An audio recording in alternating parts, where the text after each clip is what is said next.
Digitalisasi sekarang ini sudah mulai merajalela di berbagai aspek yang ada. Apapun yang kita lakukan sekarang ini pasti nggak akan lepas dari hal-hal yang berbau digital. Begitu juga dengan urusan perbankan. Dulu mau transfer duit aja harus capek-capek ke ATM dulu, atau bahkan dulu harus ke kantor pos. Sekarang tinggal pakai HP aja juga udah bisa. Transfer duit aja bisa dilakuin sambil ngerjain tugas, makan, atau bahkan sambil mandi. Hadirnya perbankan digital ini tentunya tidak mungkin kalau tidak diikuti dengan tren-tren kehadiran bank digital yang ada di Indonesia, terutama di tahun 2021. Bank Jago pun termasuk dalam jajaran bank digital yang hadir pada saat itu. Bank Jago merupakan salah satu contoh nyata mengenai adanya transformasi yang terjadi pada bisnis di Indonesia saat ini, yaitu dengan mengutamakan digitalisasi pada layanan perbankannya. Pertanyaannya, transformasi yang dilakukan oleh Bank Jago ini udah tepat atau belum sih? Kami dari Vertis Fortuna siap memberikan jawaban untuk pertanyaan kalian semua.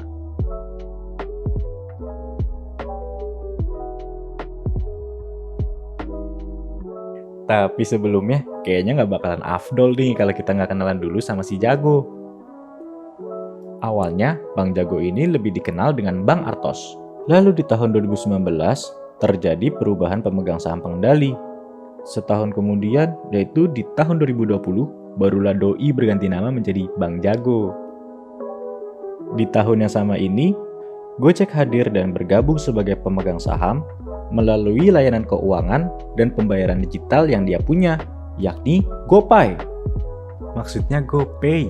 Bank Jago ini bergerak di bidang digital banking sama pinjaman keuangan segmen mikro. Untuk pelayanannya, Bank Jago punya dua layanan perbankan digital bagi nasabahnya.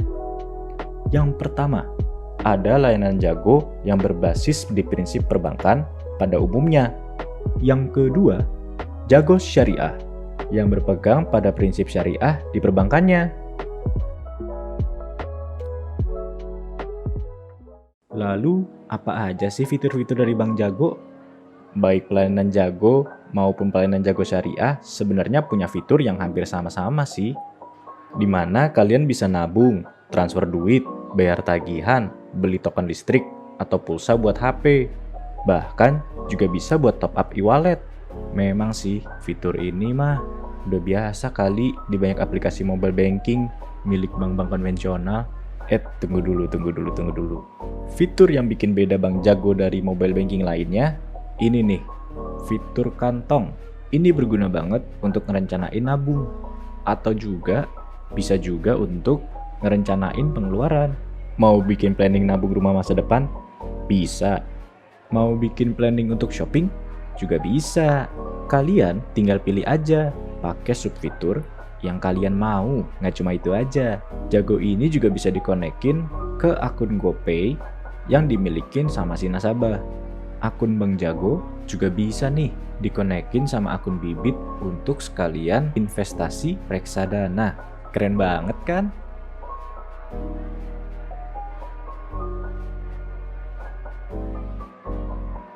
Nah, tadi sih sebenarnya udah dijelasin sedikit tentang si Bank Jago ini. Termasuk juga adanya info singkat tentang Bank Jago yang berganti nama dari Bank Artos. Tapi, kalian tahu nggak sih kalau sebenarnya Bank Artos itu juga awalnya sebuah bank konvensional. Jadi, awalnya itu Bank Artos resmi jadi perusahaan publik di tahun 2016.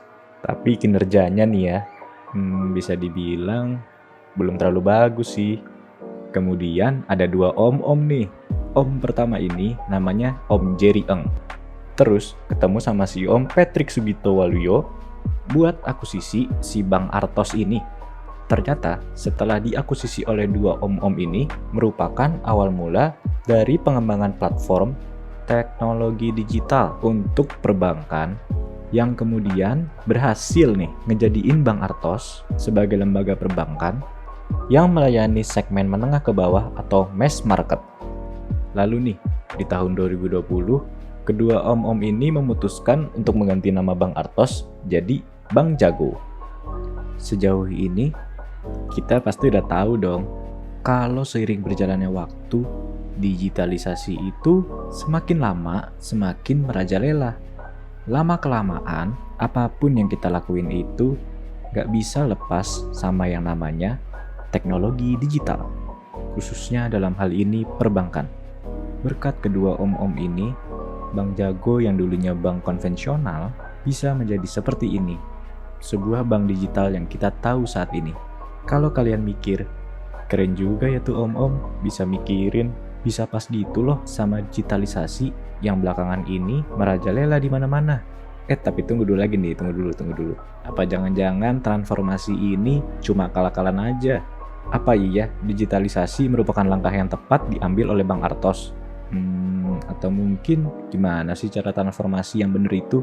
Maka dari itu, Fortis Fortuna hadir untuk menjelaskan ke kalian semua.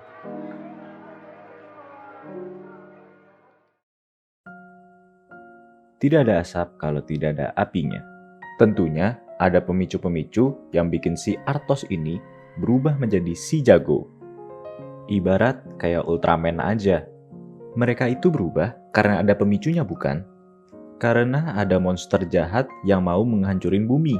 Begitu juga dengan transformasinya Artos menjadi jago. Pemicunya ini bisa dari eksternal, bisa juga dari internal. Pertama-tama, kita akan cari tahu dulu pemicu dari eksternalnya, yang bisa kita lihat dari hasil analisis lingkungan bisnis dan lingkungan industrinya.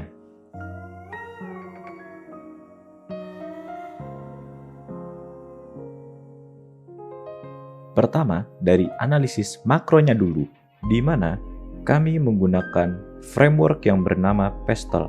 Dari segi politik, kita semua itu tahu kalau OJK ini mendorong adanya digitalisasi perbankan.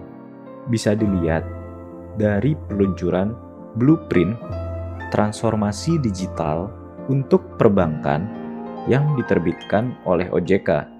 Dampaknya membuat persaingan antar bank digital semakin ketat nih. Kalau dari sisi ekonomi, berdasarkan data yang udah dirangkum oleh tim lead banknya Fortis Fortuna, ternyata pangsa pasar bank digital di global, ini data ngomong tahun 2022 aja ya, diperkirakan bisa mencapai angka 300 miliar US dollar loh. Itu duit sebanyak apa ya? Kalau beli cimol sih bisa buat sampai 7 turunan kali ya. Oke, balik lagi. Nah, dari data yang dihimpun itu, pemain-pemain dari bank konvensional mulai ngelirik-lirik nih untuk merebut pangsa pasar bank digital yang besar. Kalau bisa dibayangin sih, udah kayak rebutan makanan kalau kalian lagi di rumah sama kakak atau adik. Lanjut lagi nih, dari segi sosial sendiri nih, ada peningkatan secara signifikan pada layanan digital. Peningkatannya ini tuh sejalan dengan bertumbuhnya angka pengguna internet yang mencapai angka 202,6 juta pengguna per Januari 2021. Yang kayak gini nih, jadi pemicu semakin bertumbuh dan berkembangnya ekosistem digital di Indonesia. Kalau dari segi teknologi mah udah pada tahu kan, makin kesini itu teknologi makin canggih. Bahkan katanya si Om Elon Musk aja udah mau ngadain tur ke luar angkasa. Makin canggihnya teknologi ini tentunya memberi secercah harapan bagi perbankan digital ke depannya. Cuma sayang banget nih, dari segi legal sendiri masih belum ada undang-undang resmi yang mengatur keamanan dan pertahanan cyber pada bank digital di Indonesia. Konon katanya terdapat beberapa masalah legal nih, dimulai dari perlindungan data pribadi dan risiko kebocoran data, perlindungan data nasabah, risiko serangan cyber, risiko alih daya, dan masalah literasi keuangan digital yang masih rendah. Kayaknya bank digital harus pinjem Jarvis-nya Tony Stark deh untuk nangan-nanganin masalah kayak gini. Setelah kita udah bahas pemicu perubahan berdasarkan pastel, sekarang kita lihat hasil pencarian Fortis Fortuna mengenai pemicu transformasi Artos ke Jago dari analisis industrinya. Pada analisis industri sendiri, terdapat 4 poros utama, yaitu pelanggan, pemasok, pesaing, dan produk substitusi. Kita lihat dari segi pelanggan dulu ya guys ya. Menurut survei dari Daily Social yang bertajuk The Rise of Digital Banking in Indonesia, ada peningkatan nih sebesar 50% pada akses bank baik melalui aplikasi smartphone ataupun melalui website. Kalau dari segi pemasok, Litbang Fortis Fortuna sendiri telah mencatat bahwa dari banyak bank konvensional mulai concern untuk mendirikan data center. Selain itu, Kemenkominfo juga udah gandengan sama si Cisco untuk memperkuat keamanan cyber di Indonesia. Kalau dari segi pesaing sendiri nih, ditemukan bahwa sebenarnya udah banyak nih bank digital di Indonesia memiliki valuasi yang cukup besar seperti Alobank dan Bank Aladin Syariah. Dan yang terakhir nih, segi produk substitusi, kehadiran berbagai platform dompet digital seperti OVO, GoPay, dan ShopeePay juga semakin menjamur di Indonesia. Udah gitu nih, aplikasi mobile banking dari bank-bank konvensional juga semakin gencar ngelakuin promosi untuk ningkatin minat masyarakat biar make produk-produk substitusi itu.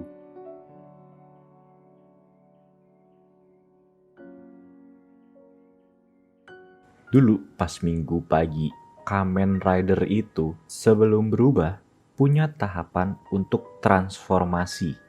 Masa perusahaan kalau mau transformasi nggak ada tahapannya? Nah, perusahaan-perusahaan nih mesti kenalan dulu sama yang namanya PPM. Karena di PPM kita punya 7 tahapan transformasi menurut PPM. Dalam perjalanannya, sebelum melakukan transformasi harus diukur dulu nih dari 2 hal utama. Pertama, ada kinerja organisasi. Kedua, ada 9 elemen transformasi dimulai dari arah bisnis visioner, kesiapan berubah, orientasi pasar, tanggap terhadap lingkungan eksternal, insan yang kompeten, kepemimpinan yang kuat, operasi prima, dan manajemen risiko. Ini dari tadi nadanya udah kayak wisuda aja ya. Oke, lanjut. Lalu apa yang ditemukan sih? Setelah kita nilai semuanya dan kemudian kami rata-ratakan, ternyata rata-rata skornya adalah 84%. Sementara rata-rata elemen transformasi sebesar 83%. Dengan ini, Jago bin Artos lulus dengan nilai KKM. Ya, daripada nggak lulus.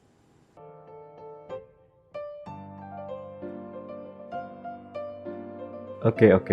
Sekarang udah tahu kan kalau Artos ini ternyata telah mengambil langkah tepat dengan transformasi dari serba konvensional menjadi jago yang serba digital.